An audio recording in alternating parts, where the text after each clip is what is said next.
Hola, el 99% de ustedes no están suscritos al canal. Cuando llegue a los 1000 suscriptores, crearé una serie especial para ustedes. El sol de la tarde se asentaba como una moneda incandescente sobre Dusty Creek, y el pueblo entero parecía contener la respiración. El aire olía a cuero, a hierro viejo y a maíz tostado de los puestos improvisados en la plaza. Los niños corrían entre barriles de agua y montones de sacos, mientras un perro amarillo, con aire de juez cansado, escogía la sombra más amplia para echarse. Era día de subasta. El ferrocarril había escupido. Aquella mañana, un convoy con mercancía de media frontera, y el subastador, un hombre de corbata burgundy y sombrero de paja llamado Ezra Pike, había prometido tesoros para valientes y curiosos. Desde el pórtico del Salón del Cometa, la cantinera Marlene pulía vasos con un paño que había visto demasiadas noches. Sus ojos oscuros se movían como si pesaran cada rostro, cada gesto, cada intención.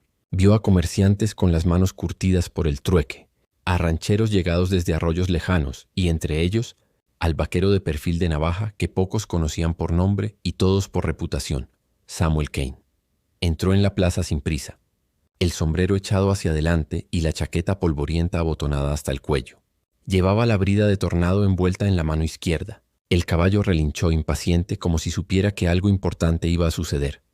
A ver, buen pueblo, tronó la voz de Ezra Pike desde un cajón invertido. Herraduras forjadas en yuma, mantas de lana de Nuevo México, un reloj que aún canta la hora si se le trata con cariño y hizo un gesto a dos peones que retiraron una lona con teatralidad. Bajo la tela apareció la silla de montar. No era la más grande, ni la más ornamentada, pero hasta el polvo se quedó quieto un segundo cuando la luz cayó sobre el cuero. Rojizo como una tarde de agosto, bruñido en las aristas, con costuras tan parejas que parecían cosidas por un sastre de almas y no por unas manos mortales. El arzón curvaba con la suavidad de una ola contenida, y la perilla tenía una firmeza que prometía amarre en trote y consuelo en travesía. Las faldas, grabadas con una filigrana discreta, sugerían un artesano con gusto por el detalle. Al costado, casi escondida, una marca a fuego. CS, Caldera Saddleworks, y debajo, un número. 417. Kane no se movió, pero sus ojos, gris de piedra molida, brillaron apenas. Tomó un paso largo, luego otro, y con un gesto pidió permiso para rozar el cuero con los nudillos. Ezra asintió. Subastador que se respeta sabe que el tacto vende más que 1000 palabras. Cuero curtido en nogal, dijo Ezra, inflando el pecho. Madera de mezquite para el armazón. Dicen que cruzó el canal de Santa Fe en un flete especial, apartada de las monturas comunes para que no se contagiara de mediocridad. La plaza rió, gustosa. Marlene desde el pórtico no. Ella seguía observando a Kane. Vio cómo el vaquero presionó con el pulgar el borren, tanteó la rigidez del estribo y olfateó el canto, como quien determina el carácter de un caballo con una sola caricia. Tornado resopló. Aquello también le concernía. Empezamos con $50 de plata, cantó Ezra. ¿Quién dice mío? Un hombre ancho de hombros, chaleco de gamuza y bigote encerado, levantó la mano con soberbia.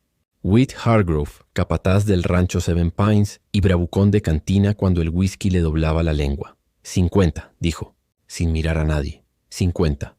Escuché 50, repitió Ezra paladeando el número. 60. Kane no habló, solo ajustó el sombrero. Marlene apretó el vaso entre las manos. Había visto ese gesto antes de un duelo, antes de una decisión que no admite regreso. 60, entonó una voz fina de un comerciante de pañuelos y espejos. 70 Hargrove, 80, una tercera voz al fondo, quizá para ver arder al capataz. El silencio les lamió los tobillos cuando Samuel Kane, por fin, avanzó un paso y dijo, con voz de grava húmeda, 100. Ezra bajó un poco la barbilla, satisfecho. 100 de plata era cifra que ponía orden a la bravuconería. El murmullo se apaciguó como si alguien hubiera echado una manta sobre el ruido. 100 escuché, 100 tengo. ¿Habrá 110? Pike barrió la plaza con la mirada. Hargrove no se rindió. Se acomodó el chaleco y escupió a un lado con el gesto privado de los hombres que creen que el mundo es su espejo. 110. Kane respiró por la nariz, lento, y el viento trajo el sabor de la tierra caliente.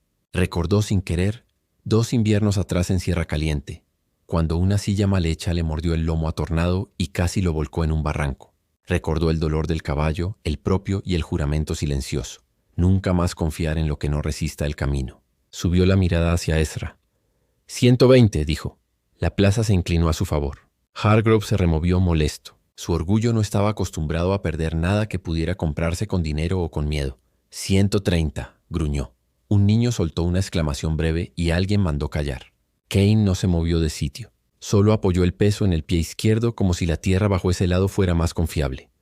140. El subastador carraspeó.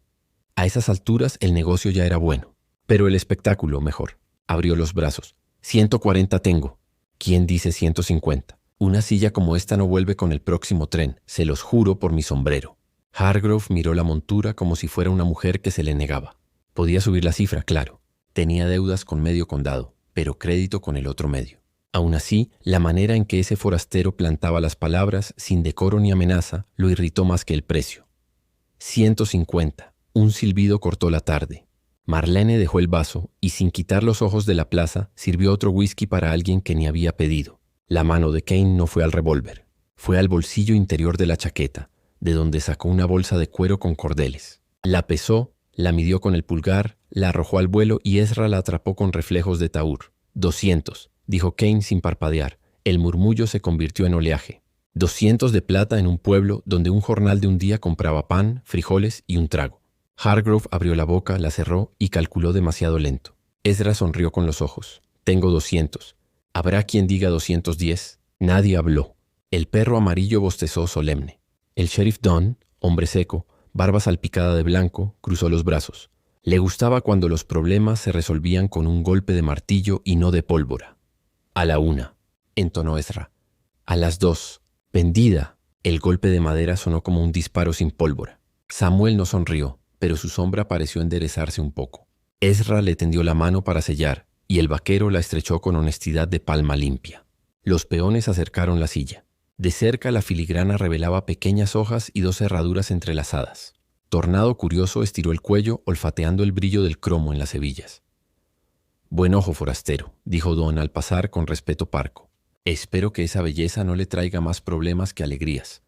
Kane inclinó apenas la cabeza. No era hombre de bendiciones ni de advertencias. Confiaba más en los bordes de las cosas que en las palabras con adornos.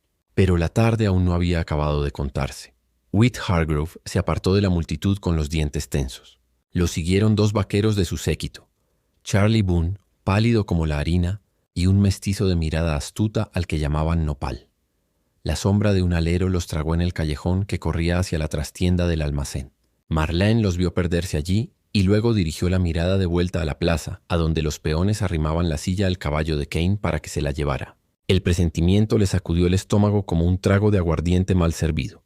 «¿Cuánto crees que pesa la envidia?», preguntó por lo bajo al barman, que no la escuchó. Kane pasó la mano por el arzón. Con el dorso de los dedos palpó las costuras, firmes, limpias. Encontró un pequeño rasguño en la cara interna del fuste, como un lunar en piel nueva. No lo repararía. Las marcas del camino son cartas de navegación. Cuando fue a asirla para llevársela al corral, algo movió el aire a sus espaldas. El rumor de una intención. No se volvió. El peligro tiene un tono que no necesita ojos. «Bonita silla», dijo una voz con filo. «Hargrove, de vuelta. Lástima que no te vaya a durar mucho». El sheriff Dunn ya se había alejado para dispersar un conato de bronca junto al puesto de mantas. La plaza, que antes era un público, se convirtió en 100 personas mirando hacia otro lado con interés repentino en cualquier cosa, menos en 3 hombres haciendo sombra sobre uno. Marlene dejó el pórtico y se deslizó hacia la calle como un gato que no quiere que lo vean. «La pagué», respondió Kane. «Y la voy a usar. La pagaste con dinero». Hargrove dio un paso más. «Pero hay cosas que en esta tierra se pagan con otra moneda». Kane miró a Tornado, que marcó el suelo con la pezuña. El vaquero midió distancias. La mano de Charlie Boone cerca del cinturón, Nopal con los ojos sueltos calculándolo todo. Llevaba la Colt, sí, pero también llevaba otra arma, el silencio de un hombre que no gasta palabras cuando la pólvora puede sobrar. «No soy hombre de créditos», dijo Kane. «Si tienes una cuenta conmigo, dila. Si no, quítate». Hargrove sonrió con la boca, no con los ojos. Alzó la mano como para arreglarse el sombrero y fue entonces cuando Nopal se adelantó, rápido como un latigazo, buscando la correa de la silla para arrancarla y echársela al hombro en la confusión.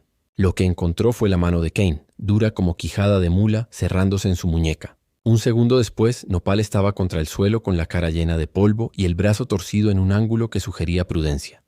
«Te vas a romper solo», dijo Kane, sin rabia. Charlie Boone fue por el revólver y lo pensó 2 veces al ver que Kane ya lo miraba.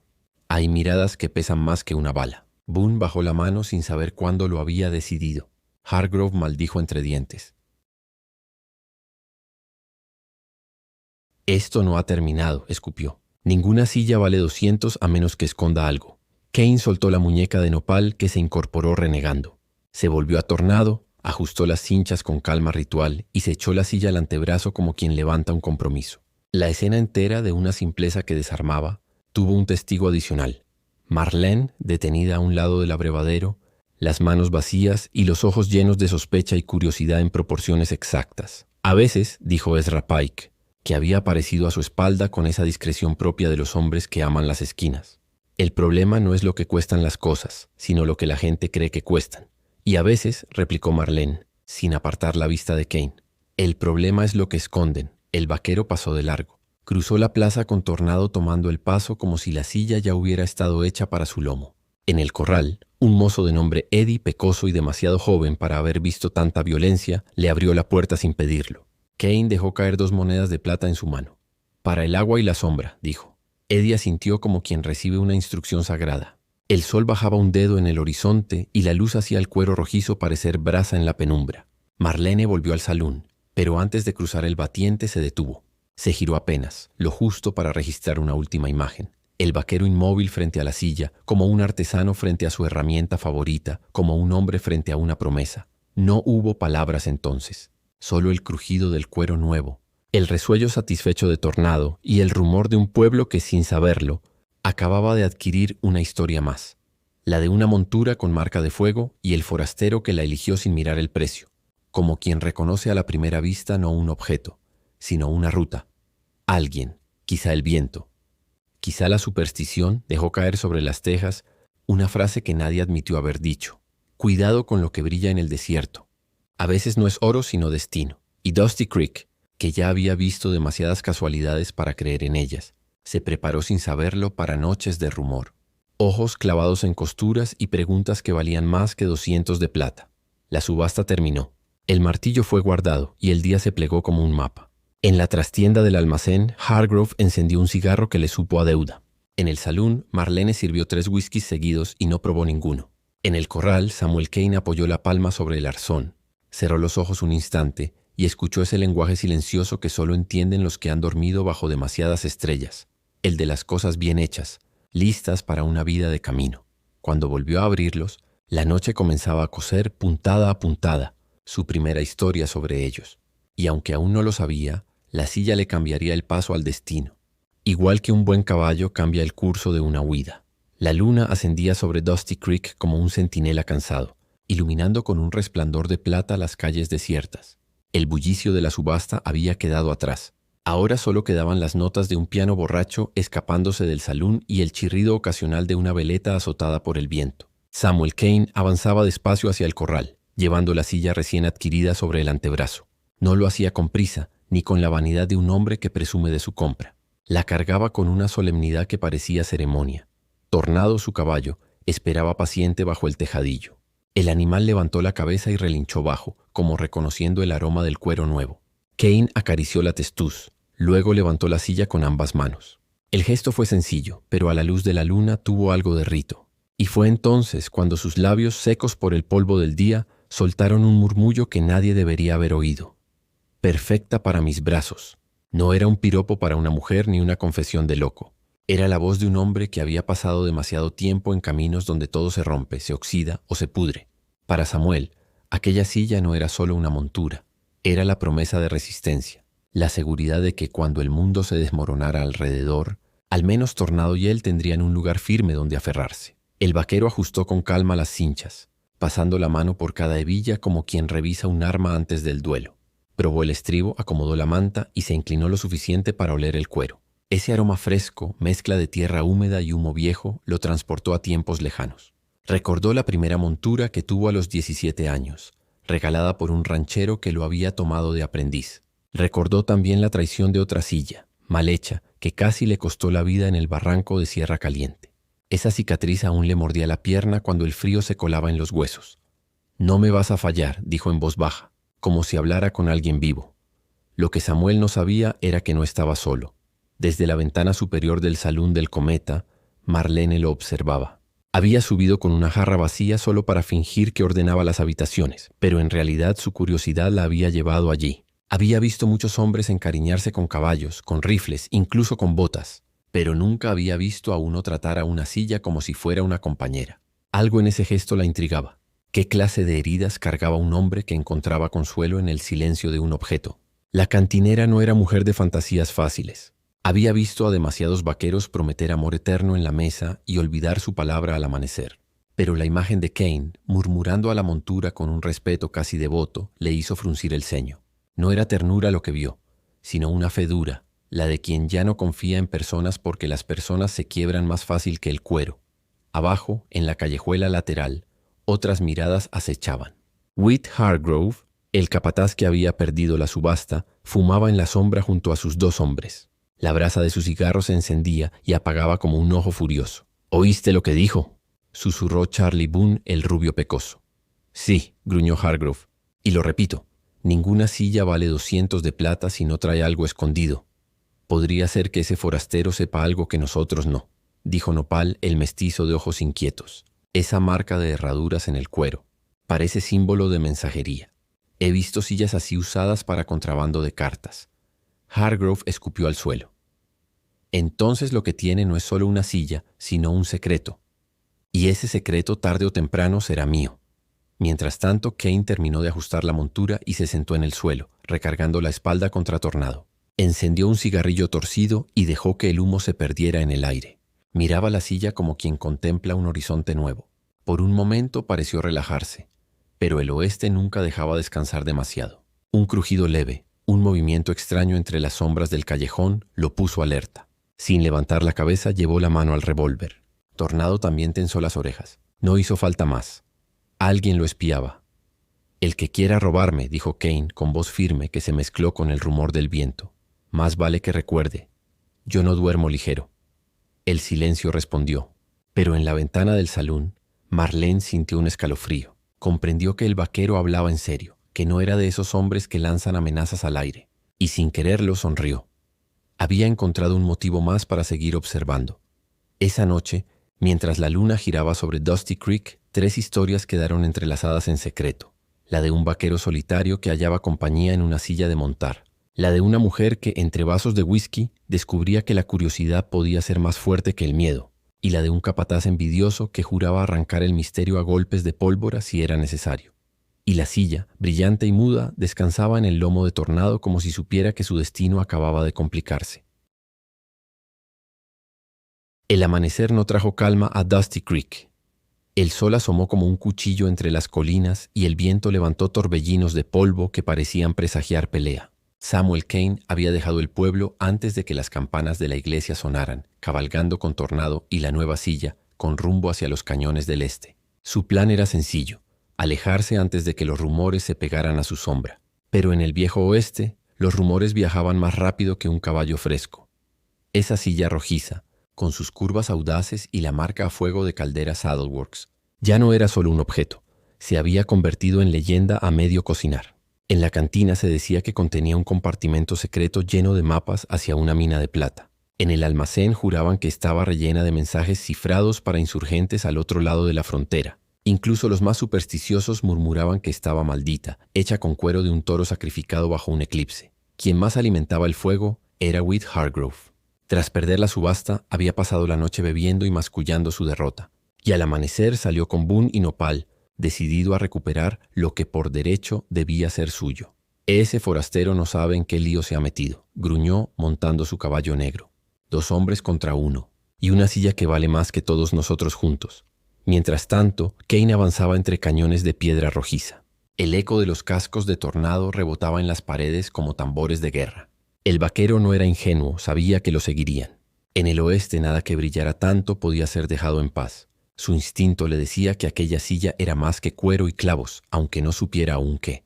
Había encontrado al revisar el arzón una pequeña costura demasiado reciente. No la abrió, no todavía. Prefería que el misterio madurara, como el tabaco que guarda para una ocasión especial. El primer disparo lo sorprendió cuando el sol apenas empezaba a calentar la piedra. La bala silbó junto a su sombrero y levantó una astilla de roca.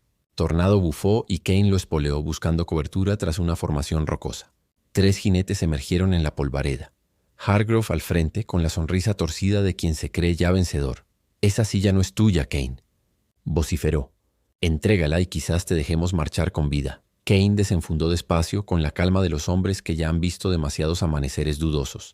Apoyado en la roca disparó una vez. Boone perdió el sombrero y casi la vida. El eco rebotó como un trueno. El cañón se convirtió en escenario de un duelo desigual.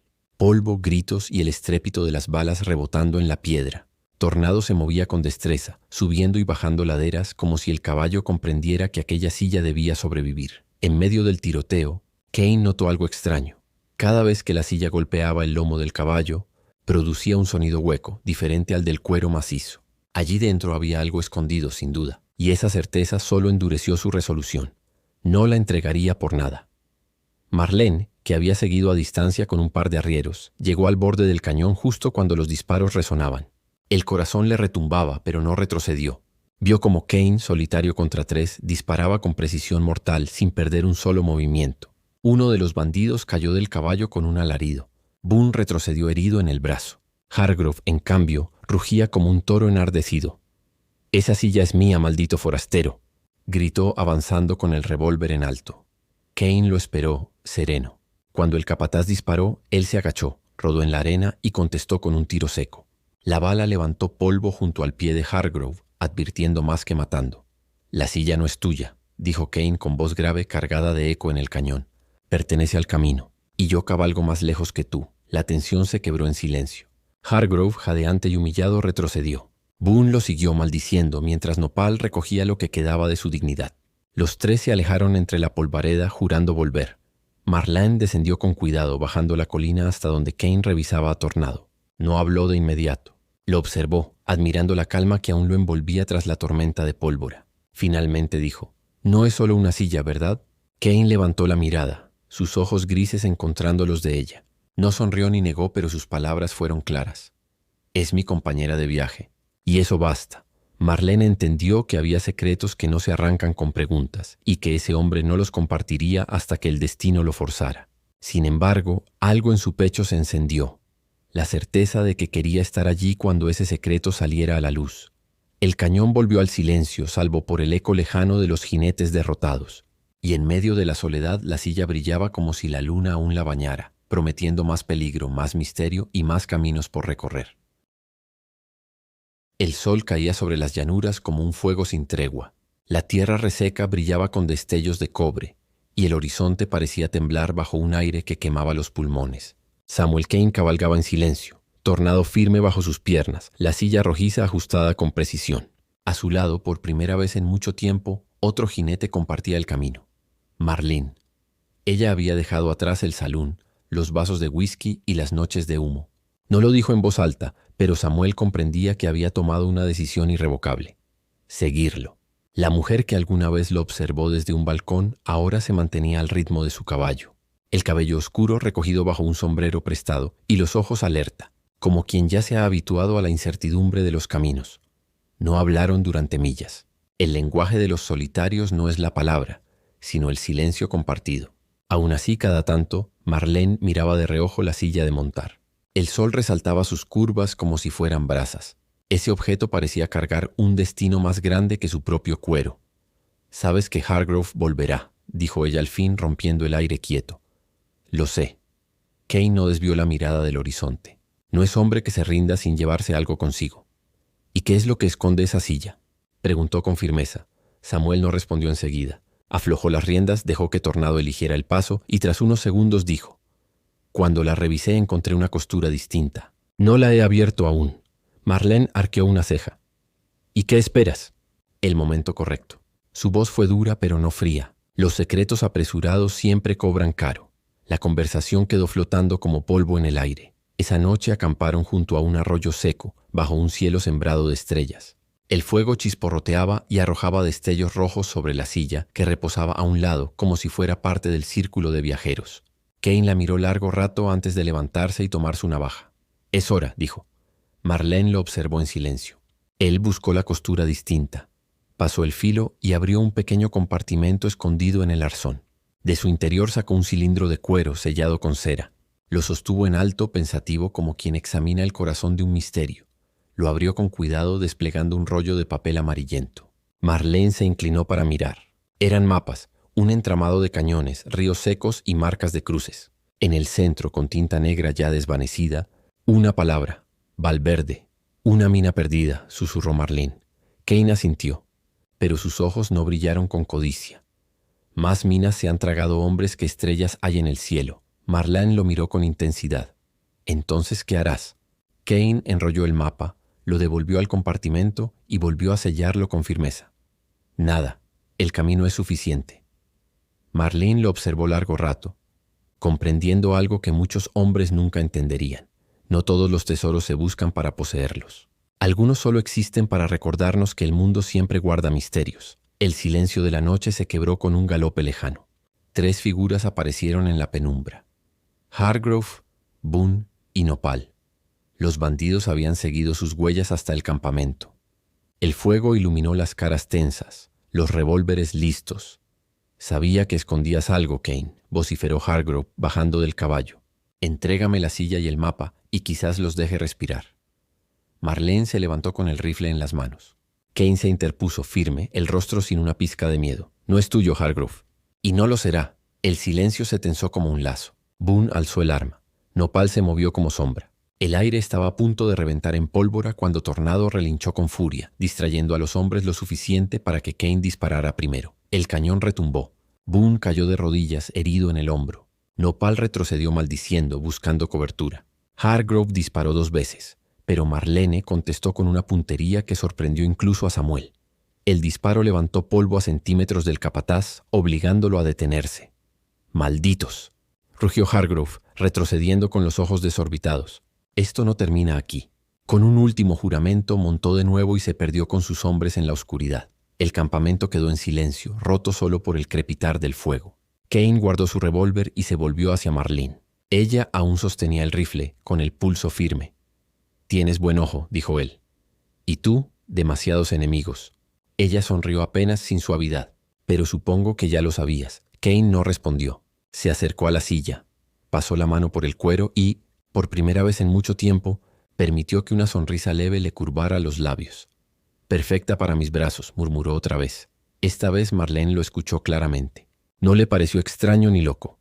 Entendió que esas palabras no eran para el objeto en sí, sino para todo lo que representaba. La silla era camino, resistencia y ahora también compañía. Ella se sentó a su lado dejando que el silencio hiciera el resto.